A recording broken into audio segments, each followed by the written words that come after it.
اور نبی کریم صلی اللہ علیہ وسلم کی صاحبزادی حضرت ام کلثوم رضی اللہ تعالی عنہا ابو لہب کے ایک بیٹے کے نکاح میں تھیں، اور نبی کریم صلی اللہ علیہ وسلم کی دوسری صاحبزادی حضرت رقیہ رضی اللہ تعالی عنہ ابو لہب کے دوسرے بیٹے کی نکاح میں تھیں۔ جب یہ صورت نازل ہوئی سورۃ اللہب، تو ابو لہب نے قسم دے کر اپنے دونوں بیٹوں کو طلاق دینے کا کہا کہ تم نبی کریم صلی اللہ علیہ وسلم کی دونوں بیٹیوں کو، اپنے دونوں بیٹوں کو کہا کہ تم ان کی بیٹیوں کو طلاق دے دو۔ چنانچہ ان دونوں نے رسول اللہ صلی اللہ علیہ وسلم کی صاحبزادیوں کو طلاق دے دی، مگر ایک بیٹا جو تھا وہ کچھ زیادہ ہی حد سے بڑا ہوا تھا، اس نے میرے نبی صلی اللہ علیہ وسلم کی گستاخیاں کرنا شروع کر دی۔ چنانچہ جب اس نے اپنے باپ کے ساتھ سوچا کہ میں ملک شام کا سفر کروں، تو نبی کریم صلی اللہ علیہ وسلم کے پاس آیا اور ان کو کہا کہ میں آپ کو ضرور اذیت دوں گا۔ اس نے میرے نبی صلی اللہ علیہ وسلم پر تھوک دیا، جو آپ صلی اللہ علیہ وسلم پر اس کا تھوک نہیں پہنچا، اور حضرت ام کلثوم رضی اللہ تعالی عنہا بنت رسول اللہ صلی اللہ علیہ وسلم کو طلاق دے دی۔ اس خبیث نے اپنے قول و فعل ہر طرح اللہ کے محبوب کو ناراض کر دیا، تو رسول اللہ صلی اللہ علیہ وسلم نے اس بد نصیب کو یہ بد دعا فرمائی، اے اللہ اپنے کتوں میں سے کوئی کتا اس پر مسلط کر دے۔ میرے نبی صلی اللہ علیہ وسلم کے چچا ابو طالب وہاں موجود تھے، ان کو یہ بد دعا ناگوار معلوم ہوئی اور کہا، اے بھتیجے تم کو اس بد دعا سے کیا فائدہ ہوا؟ اس کے بعد یہ اپنے باپ کے ساتھ چلا گیا اور یہ قصہ سنایا۔ ملک کے شام کو یہ دونوں روانہ ہو گئے،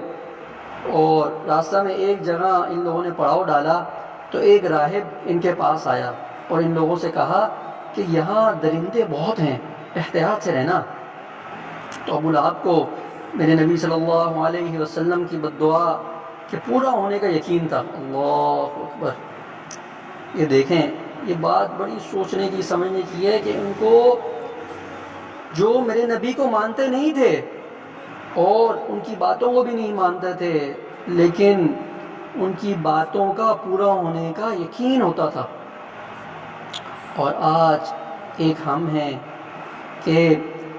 ایک طرف تو ہم کہتے ہیں کہ میرے نبی، اور ان سے محبت کے دعوے کرتے ہیں، اور عاشقان رسول ہونے کا ہم اپنے آپ کو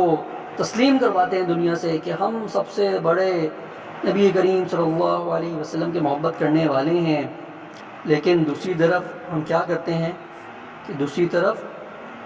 اپنے نبی کی جتنی سنتیں ہیں ان کو چھوڑ دیتے ہیں، ان کی مانتے نہیں ہیں، ان کے کہے ہوئے قول اور فعل پہ عمل نہیں کرتے۔ اور جو کفار مکہ تھے ان کو یقین ہوتا تھا کہ جو نبی کریم صلی اللہ علیہ وسلم نے کہہ دیا ہے وہ لازمی لازمی لازمی ہو کر رہے گا، چنانچہ اس کو یقین تھا۔ تو اس نے اپنے قافلے والوں سے کہا کہ یہ جو رات گزر رہی ہے اس میں تم میری مدد کرو، میرے اور میری بیٹے کی مدد کرنا، مجھے محمد صلی اللہ علیہ وسلم کی بد دعا کی وجہ سے اپنے بیٹے کی جان کا خوف ہے۔ تو یہ جو قافلے والے تھے انہوں نے کہا ٹھیک ہے، ہم آپ کی مدد کریں گے اور آپ کی حفاظت کریں گے۔ تو انہوں نے چاروں طرف اونٹوں کو بٹھا دیا اور چاروں طرف اپنے خیمے اور اپنا پڑاؤ ڈال لیا، اور بیچ میں اس کے بیٹے کو سلا دیا۔ رات کے وقت شیر آیا، سب کو سونگا، اور سونگنے کے بعد یہ ابو لہب کے بیٹے کے پاس آیا اور اس کے ٹکڑے ٹکڑے کر دیے، یہاں تک کہ اس کا دنیا میں پیش آنے والا حال اللہ تعالیٰ نے یہ بیان کر دیا کہ اس کو ہم نے ہلاک کر دیا۔ آخرت کا حال کیا ہوا کہ قیامت کے دن یا قبر ہی میں وہ ایک بھڑکتی ہوئی آگ میں داخل ہوگا، اور ابو لہب اور اس کی بیوی تھی، یعنی وہ بدبخت بھی جو اپنے شوہر کی طرح رسول اللہ صلی اللہ علیہ وسلم کی بدترین دشمن تھی، اپنے شوہر کے ساتھ جہنم کی آگ میں جائے گی۔ اس کا ایک حال یہ بتایا کہ وہ لکڑیاں لاد کر لاتی تھی، یہ عورت جنگل سے خاردار لکڑیاں اور کانٹے جمع کر کے لاتی اور رات میں میرے نبی صلی اللہ علیہ وسلم کے راستے میں بچھا دیتی تھی تاکہ آپ صلی اللہ علیہ وسلم کو تکلیف پہنچے، مگر میرے نبی صلی اللہ علیہ وسلم ان کانٹوں پر اس طرح گزر جاتے تھے جیسے ریشم پر چل رہے ہوں۔ اس بے ہدہ حرکت کی بنا پر اللہ تعالیٰ نے قرآن مقدس میں اس کا لقب حمالۃ الحطب ذکر کیا ہے۔ اس طرح اللہ تعالیٰ نے سورۃ اللہب میں اس کے بیٹے، اس کا مال اور اس کی بیوی کو ہلاک ہونا بتایا،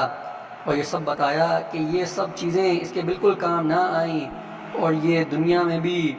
مردود ہوا اور آخرت میں بھی انشاءاللہ مردود ہوگا۔